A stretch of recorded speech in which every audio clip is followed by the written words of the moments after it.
Banyak yang mengira jenis tanaman anggur berbuah manis tidak bisa hidup di Jakarta. Namun ternyata, berbagai jenis tanaman anggur dari berbagai negara bisa tumbuh subur di Jalan Malaka II, Duransawi, Jakarta Timur.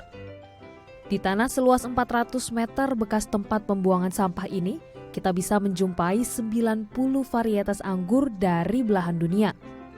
Seperti Coachella Amerika, Casanova, Jupiter, Giant Grande Ukraina, Katrusia Kahovska, hingga Macao Russian. Yatno Gondrong adalah seorang petugas PPSU yang kini merangkap sebagai petani anggur. Dialah yang menyulap lahan tidur ini menjadi kebun anggur berkualitas bernama Kebun Imut Sinakal.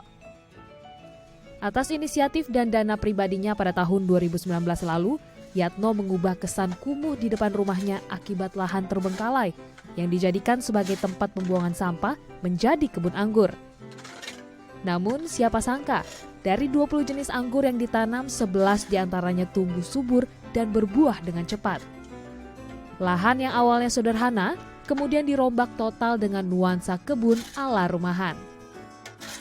Keberhasilannya menanam jenis anggur impor menarik perhatian warga yang kemudian sering mampir ke lahan tersebut untuk mencicipi anggur manis hasil kebun Yatno. Kita pelajari itu, kira-kira bisa nggak sih dia beradaptasi di Indonesia, bisa nggak sih dia ditanam, terus cara tanaman seperti apa. Makanya di sini saya lakukan uji coba penggraftingan atau okulasi dari batang-batang anggur lokal, kita grafting dengan batang anggur impor lah.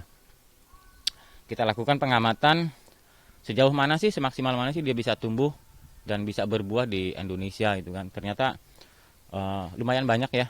Mungkin tanah kita tanah subur, atau mungkin juga iklim kita iklim yang cocok dengan jenis-jenis anggur di negara lain.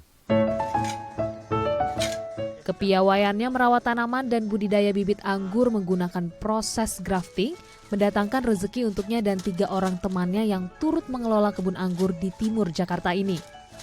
Di kebun ini, Yatno menjual berbagai jenis bibit anggur seharga Rp125.000 hingga Rp1,5 juta. Kini, hasil budidaya bibit anggur mampu menghasilkan omset puluhan juta rupiah per bulan. Bicara kesulitan sih, biasalah Bang, seperti kayak tanaman-tanaman lain gitu kan, tidak ada kesulitan yang penting kita asal mau mencoba, itu aja. Nah, pesan saya juga untuk untuk generasi muda, untuk umum gitu kan, jangan malu bertani. Sekarang petani itu keren kan gitu kan, nggak usah malu bertani kan gitu. Lowong bertani itu tidak perlu dengan lahan yang luas, dengan lahan-lahan sempit seperti teknik penanaman dengan hidroponik atau yang lainnya, urban farming lah yang sekarang lagi digalakkan pemerintah. Nggak usah malu bertani, petani itu keren. Tak hanya menanam jenis anggur impor, Yatno juga mencoba mengawinkan jenis anggur lokal dengan jenis anggur impor menggunakan proses grafting. Ternyata, hasil budidaya tanaman anggur ala Yatno cukup baik. Sejak tahun 2019, sudah 2 kali kebun ini panen dengan hasil buah anggur yang berkualitas. Selama pandemi, kebun yang dikelola Yatno memproduksi 300-500 bibit setiap bulan. Dan dari kebun ini pula, Yatno mengirim bibit-bibit anggur berkualitas ke sejumlah daerah di Indonesia, seperti Sumatera, Kalimantan, hingga Papua. Kedepannya Yatno berencana untuk mengenalkan budidaya anggur di Indonesia dan membuat Indonesia turut menjadi negara penghasil buah anggur unggulan.